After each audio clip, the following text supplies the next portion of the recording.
Welcome back ناظرین، ایک دفعہ پھر آپ کو خوش آمدید کہتے ہیں۔ ہم بات کر رہے ہیں کہ ریاست کے اندر جو مسلم اقلیتیں ہیں یا دوسری اقلیتیں ہیں، مثلاً قادیانیت ہے یا باقی کرسچنز ہیں، ہندوز ہیں، پارسیز ہیں، ان کے حقوق کا بھی تحفظ کرنا مسلم ریاست کا فرض ہوتا ہے۔ اور اب یہ جو فرقہ واریت بڑھ رہی ہے پاکستان کے اندر، اس کو کیسے ختم کیا جائے؟ میرے ساتھ سینٹر ظفر علی شاہ صاحب ہیں، پی ایم ایل این کے سینئر رہنما، ان کے ساتھ علامہ امین شہیدی صاحب ہیں، مجلس الوحدت المسلمین کے رہنما، ان کے ساتھ جسٹس طارق محمود صاحب ہیں، آئین اور قانون کے ماہر ہیں، اور مولانا حنیف جلندھری صاحب ہمیں ملتان سے جوائن کر رہے ہیں۔ تو سب سے پہلے جیسا میں آپ سے شروع کرنا چاہتی ہوں کہ یہ جو ہم آئین پاکستان کے تحفظ اور اس کی باتیں کرتے ہیں، یہ خالی باتیں کیوں ہیں؟ کیونکہ اس وقت عمل درآمد تو نہیں ہو رہا، اور کسی کو کوئی اپنے مذہبی عقائد کو پرفارم کرنے کی اجازت نہیں مل رہی، فرقہ واریت بڑھ رہی ہے۔ کیا اس کی وجہ یہ ہے کہ ریٹ آف دا اسٹیٹ جو ہے وہ کمزور پڑ گئی ہے؟ دیکھیں بی بی، یہ جو آپ نے جس آرٹیکل کا حوالہ دیا نا، یہ بڑی دلچسپ بات ہے۔ اب میں معافی پہلے مانگ لیتا ہوں لوگوں سے، اس ملک میں سچی بات کہنا بڑا مشکل ہے، اور اگر آپ بات کو شروع ہی اسلام کا نام لے کے شروع کریں گے تو پھر آپ کی کوئی اتھارٹی کو چیلنج نہیں کر سکتا۔ اس کا بلو ایریا کا ایک واقعہ بتا دوں، وہ 2 کلاشنکوف لے کر نکلا تھا سکندر نامی آدمی، جس کا آپ نے بڑا تماشا لگا کے رکھا اور ساری دنیا کو دکھایا میڈیا، تو تو وہ جو ہے نا، اس نے بھی تو اسلام کا نعرہ لگا دیا تھا۔ یہ سب سے آسان کام ہے۔ آپ کو یاد ہوگا بھٹو صاحب کا جب اقتدار جا رہا تھا، اللہ ان کو مغفرت کرے، انہوں نے بھی جمعے کی چھٹی کا اعلان کیا، شراب پر پابندی لگا دی۔ پھر سب سے زیادہ اگر نقصان پہنچایا ہے اسلام کے، وہ اس نے پہنچایا جو اسلام کا سب سے بڑا علمبردار تھا، جس کا نام مرد مومن، مرد حق تھا۔ دیکھیں اسٹیٹ اگر کسی ریلیجن یا کسی فرقے کو اون کر لیتی ہے نا، تو پھر یہ فنڈامنٹل رائٹس وغیرہ یہ سب بے معنی ہو جاتے ہیں۔ لیکن آئین کی بات جو آپ کر رہے ہیں، تو آئین میں تو اس بات کا بھی حق ہے، کوئی بھی مائنورٹی کا شخص ایون مجھ کو پرسویٹ کر سکتا ہے کہ یہ جو میرا مذہب ہے، میرا عقیدہ ہے، یہ بہتر ہے، یہاں تک اجازت ہے اس کو۔ اس کی میں مثال دے دوں، ایک یہ جو ہے نا ہمارے بگٹی سے ارجن داس بگٹی تھے، یہ ایم پی ہوا کرتے تھے جمہوری وطن پارٹی کے، تو انہوں نے کوئی اس قسم کی وہاں پر اسمبلی میں تقریر کر دی جس سے پریچ کرنا مطلب تھا، وہ ہندو تھے، تو ان کے خلاف ریفرنس داخل ہوا کہ ان کی سیٹ ختم کی جائے، اس کو 62-63 میں لانا چاہتا ہے۔ آپ حیران ہوں گی، یہ بات کچھ کم لوگوں کو شاید پتا ہو کہ جسٹس نعیم الدین صاحب ہوتے تھے جو چیف الیکشن کمشنر تھے، ان کے پاس کیس پیش ہوا، وہ ججمنٹ شاید رپورٹڈ ہے، انہوں نے کہا کہ نہیں، یہ آئین پاکستان کے تحت ہر فرد کو یہ حق حاصل ہے کہ وہ یہ پریچ کر سکتا ہے۔ تو دیکھیں جہاں تک اچھا یہ فیلئر کس کا ہے، یہ فیلئر ڈیفینیٹلی حکومتوں کا ہے، اسٹیٹ کا ہے، کیونکہ جیسے کہ میں نے عرض کیا، اگر اسٹیٹ خود ہی فریق بن جاتی ہے اور کچھ لوگوں کو جو ہے وہ کرتی ہے، لیکن اس میں دیکھیں جس وقت آپ سپیس چھوڑتے ہیں نا، پھر یہ اسٹیٹ کے اندر نہیں، پھر کچھ اور سٹیٹس میں اس میں انوالو ہو جاتی ہے۔ تو یہ جیسے ہمارے کیس میں ہوا ہے، مثلا سعودی عرب ہو گیا، ایران ہو گیا، جس کا دل چاہا اس نے خالہ جی کا گھر بنا لیا پاکستان کو اور اپنی انوالومنٹ شو کر دی۔ علامہ صاحب، کیوں بہت سارے لوگ اس پہ بات کر رہے ہیں کہ یہ جو بہت سارے دانشور بھی بات کر رہے ہیں کہ جلسے جلوس جو ہیں، خاص کر کے یہ چہلم کے جلوس یا محرم کے جلوس 4 دیواری کے اندر کیوں نہ کیے جائے، تاکہ جو ایک رسک ہے اور وہ فیکٹر ہے رسک کا، اس کو ایوائڈ کیا جا سکے۔ یہ بحث ہی کیوں ہو رہی ہے؟ پہلی بات بسم اللہ الرحمن الرحیم۔ دیکھیے بعض اوقات ہم پردے میں بات کرتے ہیں، جب پردے میں بات کرتے ہیں تو پھر اصل حقائق تک نہ عوام پہنچ پاتی ہے اور نہ ہم اصل حقائق بیان کر پاتے ہیں۔ مسئلہ اس وقت جو ہے عقیدتی جنگ کا ہے، اور یہ فیکٹ ہے۔ کچھ لوگ اپنا عقیدہ دوسروں پر تھوپنا چاہتے ہیں، اور جو اس کو قبول نہ کرے اس کو واجب القتل اور قابل گردن زدنی قرار دینا چاہتے ہیں، اور بزور شمشیر، بزور گولی، بزور کلاشنکوف اپنا منوانا چاہتے ہیں۔ بات صرف اتنی سی ہے، اور اس بات کو میرا خیال ہے کوئی بھی پاکستان کا ذی شعور آدمی اس کا منکر نہیں ہوگا۔ میں یہ کہتا ہوں کہ دیکھیے یہ جو اجتماعات ہیں، چاہے وہ میلاد کے جلوس ہیں، چاہے وہ عزاداری کے جلوس ہیں، چاہے وہ کسی اور مذہب کے اپنے پریکٹسز ہیں، جب آئین ان کو اجازت دیتا ہے اور جب دین ان کو اجازت دیتا ہے، تو میں کون ہوتا ہوں اس کو روکنے والا؟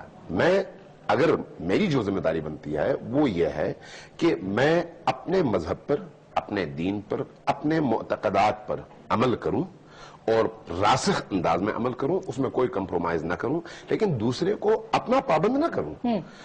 اگر ہم اس جذبے کے تحت معاشرے میں جینا شروع کر دیں تو پھر میرا خیال ہے کوئی مشکل پیدا نہیں ہوگی. بات یہیں سے شروع ہوتی ہے کہ میں اپنی اس بات چاہتا ہوں اور دوسروں کی نفی چاہتا ہوں. اپنے عقیدے پر عمل درآمد کرے, کسی کے عقیدے کو چھیڑے نہیں. کسی کو چھیڑو مت. اگر ایسا ہو جائے تو پھر میں نہیں سمجھتا کہ کوئی مشکل پیدا ہوگی پاکستان کے اندر. یہ جو جلوس ہیں, چاہے وہ میلاد کے ہیں, چاہے وہ عزاداری کے ہیں, یہ کم از کم بر صغیر میں تو سینکڑوں سالوں سے چل رہے ہیں نا. یہی پنڈی کا جلوس, مجھے جو رپورٹ ملی اور میں نے ایک وہ فائل دیکھی, 1906 سے رجسٹرڈ جلوس ہے. 1906 سے, یعنی 110 سال تقریباً. ٹھیک ہے, یہی صورتحال باقی شہروں کی بھی ہے. میں نے جب وزیر داخلہ سے بات کی, کہا کہ 50,000 سے زیادہ محرم کے یا 40 کے رجسٹرڈ جلوس ہیں پاکستان کے اندر. جہاں پر جلوس رجسٹرڈ ہوں اور ان کو آئین اس بات کی اجازت دیتا ہو کہ آپ آزادی کے ساتھ اپنا عقیدہ, اپنا جو آپ کا ذمہ داری بنتی ہے وہ انجام دے سکتے ہیں, لیکن اس سے کسی کو نقصان نہیں ہونا چاہیے. اس کا میں بھی قائل ہوں. اب یہ جو آپ نے کہا نا کسی کو نقصان نہیں ہونا چاہیے, میں شاہ جی میں مولانا آپ کے پاس آتی ہوں کیونکہ جواب میں شاہ جی سے آخر میں لوں گی. یہ جو کسی کو مسئلہ نہیں ہونا چاہیے, یہ بنیادی بات ہے. کیوں مسئلہ ہے؟ اگر 106 سال سے کوئی جلوس نکل رہا ہے, یا صدیوں سے اس برے صغیر کے اندر جلوس نکل رہے ہیں, عید میلاد کے نکل رہے ہیں, محرم کے نکل رہے ہیں, اور ہمارے جو اہل سنت بھائی ہیں وہ بھی ساتھ شریک ہوتے ہیں, تو پھر اب مسئلہ کیوں پیدا ہو رہا ہے؟ کیا واقعی کوئی اپنا عقیدہ تھوپنا چاہتا ہے کسی دوسرے کے اوپر؟ یہ وہ جنگ ہے. بسم اللہ الرحمن الرحیم. سب سے پہلے تو آپ کا شکریہ. آپ نے جو ابتداً تمہیدی گفتگو فرمائی, اس میں بہت سی باتوں سے اختلاف کیا جا سکتا ہے اور دلیل اور لاجک کے ساتھ کیا جا سکتا ہے. وقت کی کمی کی وجہ سے میں اس تفصیل میں نہیں جاتا. ایک بات جو آپ نے قادیانیوں کے حوالے سے فرمائی اور اس کی وضاحت بھی کر دی, میں اس بات پر پورا یقین رکھتا ہوں کہ ہر ایک کو آئین جو حقوق دیتا ہے اس کو ملنے چاہیے وہ حقوق, لیکن ساتھ ساتھ آئین کو ماننا بھی چاہیے. میں آپ کے پروگرام کے ذریعے یہ بات کہوں گا کہ قادیانیوں نے اب تک پاکستان کے آئین کو تسلیم نہیں کیا, پارلیمنٹ کے فیصلے کو مانا نہیں ہے, پاکستان کی عدالتوں کے فیصلوں کو تسلیم نہیں کیا. ہم یہ چاہتے ہیں اور پوری قوم یہ چاہتی ہے کہ وہ اس فیصلے کو تسلیم کریں اور بطور اقلیت رجسٹرڈ ہوں, اور ایک غیر مسلم اقلیت کے طور پر جتنے بھی ان کے حقوق ہیں وہ تمام ان کو ملنے چاہیے, اور غیر مسلم اقلیت کے طور پر ہم سب سے زیادہ وکیل ہوں گے کہ ان کو ان کے حقوق ملنے چاہیے, وہ آئین کو مانیں, پارلیمنٹ کو مانیں. دوسری بات میں یہ عرض کرنا چاہوں گا کہ آپ نے جو آئین پر عمل کی بات کی ہے, دیکھیے اس میں کوئی شک نہیں کہ ایک اہم دستاویز ملک کا آئین ہی ہوتا ہے. قوم کو متحد بھی وہی کرتا ہے, ملکی نظام اسی آئین کی روشنی میں آگے بڑھتا اور چلتا ہے. لیکن جب خود حکمران آئین پر عمل نہیں کریں گے, اس کو ردی کی ٹوکری میں پھینک دیں گے, اور جس وقت یہ کہا جائے گا کہ آئین تو ایک کاغذ کا ٹکڑا ہے اور اس آئین کی تمام دفعات کو نظر انداز کر دیا جائے گا, تو آپ بتائیے کہ عوام کہاں. میری ایک سابق وزیر اعظم سے ملاقات ہوئی, اس سے انہوں نے مجھ سے پوچھا, مولانا پاکستانی بیرون ملک جو ہیں وہاں تمام قوانین کا احترام کرتے ہیں, پاکستان آتے ہی ایئرپورٹ پر اترتے ہی قانون توڑنے لگ جاتے ہیں. میں نے کہا اس کی وجہ ناراض نہ ہونا آپ ہیں کہ جب آپ ملک کے بڑے لوگ جو ہوں گے وہ قانون اور آئین پر عمل نہیں کریں گے. آپ بتائیے کیا آئین اجازت دیتا ہے کہ یہاں پر مارشل لا ہے؟ کیا یہاں پر آئین اجازت دیتا ہے کہ آپ منتخب حکومت کو گھر بھیج دیں؟ تو اس لیے آئین پر عمل کی بات. جہاں تک آپ نے مذہبی آزادی کے حوالے سے آئین کا حوالہ دیا ہے, میں یہ سمجھتا ہوں کہ بالکل آئین حق دیتا ہے کہ ہر مکتب فکر کو, ہر مذہب کو جو پاکستان میں رہتے ہیں, وہ کسی بھی مسلم ریاست میں رہتے ہوں, نان مسلم میں رہتے ہوں, اس کے آئین کو فالو کریں اور اپنے حقوق کی پریکٹس کریں. ان کو آزادی ہونی چاہیے, لیکن مذہبی آزادی کی کچھ حدود بھی ہوتی ہیں, اس کے ساتھ کچھ شرائط بھی ہوتی ہیں. اگر مذہبی آزادی کسی کی دل آزاری کا باعث بنے, اگر وہ فتنہ اور فساد کا باعث بنے, اگر وہ تصادم اور ٹکراؤ کی طرف بالکل مولانا, یہ آپ نے جلندری صاحب آپ نے بالکل درست فرمایا کہ اگر کہیں پہ ایسا ٹکراؤ ہو یا جہاں فتنہ ہو, اس کو تو ریاست کو کنٹرول کرنا ہوتا ہے نا سر. یہ ریاست کی ذمہ داری ہے کہ وہ اس کو کنٹرول کرے. لیکن جیسے اگر آپ ہم عید میلاد کا جلوس نکالتے ہیں اور درود اور صلوات پڑھتے ہیں, تو مجھے یہ بتائیے گا اس میں کیا پرابلم ہے؟ کیوں لوگ اس کے خلاف ہے کہ وہ نہیں نکلنا چاہیے جلوس؟ کیا اس میں دقت ہے؟ دیکھیں میں آپ کو عرض کروں, ایسی کوئی بات نہیں ہے کہ اس طرح ہو. جو اس وقت میں صورتحال ہے, میں بھی جیسے ابھی یہ بات ہے کہ ہمیں تمام حقائق کو کھلے دل کے ساتھ دیکھنا اور سننا چاہیے اور اس پر ڈیبیٹ ہونے چاہیے. ان پروگراموں کا مقصد یہی ہوتا ہے 18 کروڑ عوام ہمیں دیکھ بھی رہے ہیں اور سن بھی رہے ہیں. آپ پچھلے پاکستان کی 10-15 سال کی تاریخ نکال لیں اور اس میں آپ دیکھ لیں کہ کن کن جگہوں پر جلوسوں کی بنا پر کیا نقصان ہوا, جانی نقصان کیا ہوا, مالی نقصان کیا ہوا, جلوسوں پر بھی حملے ہوئے, جلوسوں سے حملے بھی ہوئے. یہ ان تمام باتوں کو سامنے رکھیں, آپ 10 سال کا ریکارڈ دیکھ لیں اور اس صورتحال کو آپ دیکھ لیں. اچھا مولانا, میں شاہ جی کو بھی اس میں شامل کروں. آپ نے کہا جلوسوں پر بھی حملے ہوئے, جلوسوں سے بھی حملے ہوئے. یہ جو دوسرا جملہ آپ نے بولا ہے اس کی میں ضرور وضاحت آپ سے لینا چاہتی ہوں. لیکن شاہ جی, یہ جو آئین پاکستان ہے اور جو آپ کی حکومت ہے, اس کا کام یہ ہے کہ وہ لوگوں کو تحفظ فراہم کرے, نہ کہ اس طرح کی ماحول بنائی جائے کہ جس میں کہا جائے کہ فلانا جو ہے اپنے مذہبی عقیدے کے مطابق پرچار نہیں کر سکتا. آپ کو کیا لگ رہا ہے اس وقت دقت کہاں پہ ہے؟ کیا واقعی آپ ایک کنسنسس بلڈ اپ کر سکتے ہیں کہ لوگوں کو سمجھایا جائے کہ تفرقہ نہیں ہونا چاہیے؟ یہ حکومت کا کام ہے نا.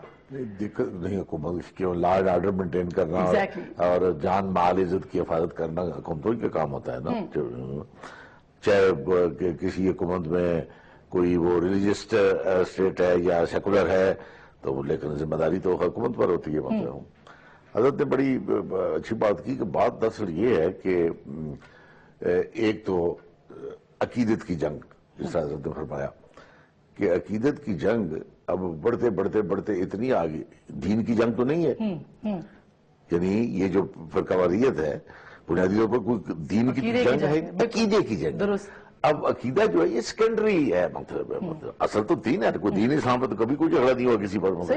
اور حرم شریف میں تمام فرقے کے لوگ کھڑے ہوتے ہیں, مطلب کوئی کسی نے نہیں کہا آپ دائیں طرف میرے شیعہ کھڑا ہے, بائیں طرف میرے سنی کھڑا ہے, ادھر کوئی اور کھڑا ہے, ادھر کوئی اور کھڑا ہے. آج ہو جاتا ہے, کبھی کسی کا فتویٰ میں نے نہیں سنا کہ جناب ان میں سے آدھوں کا آج ہوا اور آدھوں کا آج نہیں ہوا, مطلب ہے.